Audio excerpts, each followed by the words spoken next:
শিৱসাগৰ জিলাৰ এখন নামজ্বলা শিক্ষানুষ্ঠান বেতবাৰী উচ্চতৰ মাধ্যমিক বিদ্যালয়ৰ মহাৰজত জয়ন্তীৰ সামৰণি অনুষ্ঠান যোৱা 15 জানুৱাৰীৰ পৰা অনুষ্ঠিত কৰা হৈছিলে 4 দিনীয়া কাৰ্যসূচীৰে আৰু আজি অন্তিম দিনা ইয়াত বিশাল সাংস্কৃতিক শোভাযাত্ৰা উলিওৱা হৈছে। ইয়াক গজৰাজক সন্মুখত ৰাখি এয়া বেতবাৰী উচ্চতৰ মাধ্যমিক বিদ্যালয়ৰ সৈতে প্ৰত্যক্ষ অথবা পৰোক্ষভাৱে জড়িত বিভিন্ন ইয়াৰ স্থানীয় ৰাইজ, প্ৰাক্তন ছাত্ৰ ছাত্ৰী, প্ৰাক্তন শিক্ষক শিক্ষয়িত্ৰী, বৰ্তমান পঢ়ি থকা ছাত্ৰ ছাত্ৰী এই ধৰণে সকলোৱে সুন্দৰকৈ এটা সাংস্কৃতিক শোভাযাত্ৰা উলিয়াইছে। মই দেখুৱাইছো শিৱসাগৰৰ এই বেতবাৰীত আজি উদুলি মুদুলি পৰিৱেশে বিৰাজ কৰিছে। মই ইয়াত ভাষ্য ল'ম। বাইদেউ কেনেকুৱা লাগে? বহুত ভাল লাগিছে, বহুত ভাল লাগিছে। আজিৰ দিনটো চিৰস্মৰণীয় হৈ থাকক, গোটেই জীৱনত আমাৰ মানে চিৰস্মৰণীয় হৈ ৰ'ব। বহুত ভাল লাগিছে। মই দেখুৱাইছো এয়া শিৱসাগৰৰ বেতবাৰী উচ্চতৰ মাধ্যমিক বিদ্যালয়ৰ সাংস্কৃতিক শোভাযাত্ৰা উলিওৱা হৈছে, বিশাল সাংস্কৃতিক শোভাযাত্ৰা। ইয়াত উপস্থিত আছে সাংসদ গৌৰৱ গগৈ, উপস্থিত আছে এই ৰেলীত অংশগ্ৰহণ কৰিছেহি। মই যি শিৱসাগৰ বেতবাৰী উচ্চতৰ মাধ্যমিক বিদ্যালয়ৰ পৰিৱেশ দেখুৱাইছো। কেনেকুৱা পৰিৱেশ? উখল মাখল পৰিৱেশ হৈছে। আজি বহুত ভাল লাগিছে। আমি অতীতলৈ উভতি গৈছো আজি। Thank you. আমি 91ৰ সতীৰ্থ। আজি ভাল লাগিছে বহুত। আমি আকৌ আগৰলৈ উভতি গৈছো। হয়, ঢোলে ডগৰে ইয়াত সুন্দৰকৈ ৰেলী উলিওৱা হৈছে। মই দেখুৱাইছো এই এক উদুলি মুদুলি পৰিৱেশে বিৰাজ কৰিছে। শিৱসাগৰৰ এই ঐতিহ্যমণ্ডিত বেতবাৰী উচ্চতৰ মাধ্যমিক বিদ্যালয় ৭৫টা বছৰ অতিক্ৰম কৰিলে।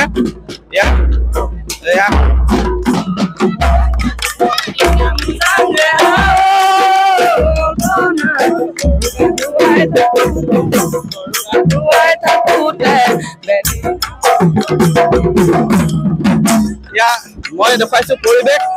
ইয়াত বিভিন্ন দিশ প্ৰতিফলিত কৰিছে।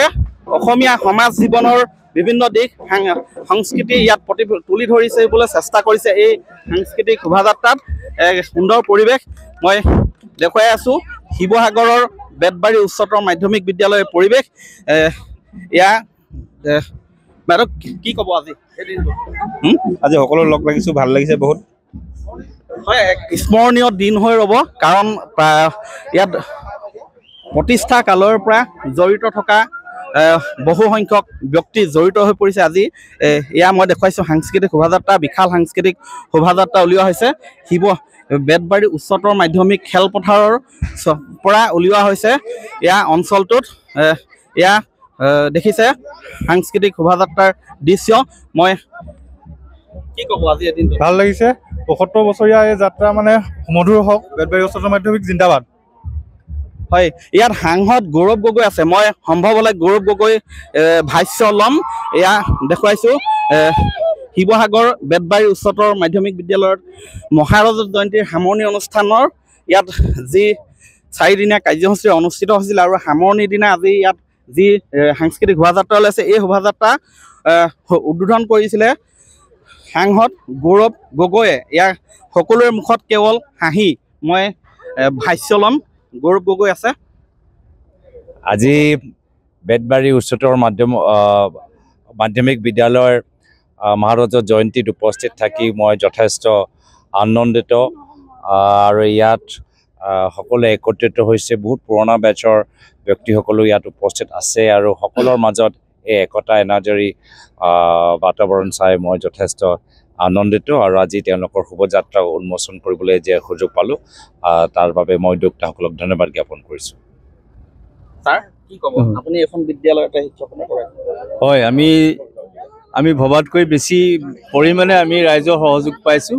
বিশেষকৈ আমাৰ প্ৰাক্তন ছাত্ৰ ছাত্ৰী গ্ৰুপবিলাকে আমাক যেনেধৰণে উৎসাহিত কৰিছে, আমি অতি অভিভাৱিত হৈছোঁ। আমাৰ এই প্ৰাক্তন ছাত্ৰ ছাত্ৰীসকলৰ সহযোগিতা আমাৰ বিদ্যালয়খনক উন্নত শিখৰলৈ লৈ যাব আৰু এটা শিক্ষাৰ মন্দিৰজনক আৰু উন্নত কৰিব বুলি আমি আশা ৰাখিছোঁ। আৰু লগতে আমি সকলোলৈ এই আপাহতে আন্তৰিক অভিনন্দন জ্ঞাপন কৰিছোঁ। হয় এই ধৰণে আজি উলিওৱা হ'ল আজি সাংস্কৃতিক শোভাযাত্ৰা আৰু ইয়াৰ পিছতে আছে মুকলি সভা এনেধৰণে বৰ্ণাঢ্য কাৰ্যসূচীৰে এই বেতবাৰী উচ্চতৰ মাধ্যমিক বিদ্যালয়ৰ মহাৰজত জয়ন্তীৰ সামৰণি অনুষ্ঠান 4 দিনীয়া কাৰ্যসূচীৰে অনুষ্ঠিত কৰা হৈছে আপুনি বিচৰা বাতৰি পাব কেৱল নিউজ 18 এপত নিউজ 18 এপ ডাউনলোড কৰিবলৈ স্ক্যান কৰক এই QR কোড গুগল প্লে ষ্টৰতো পাব এই নিউজ 18 এপ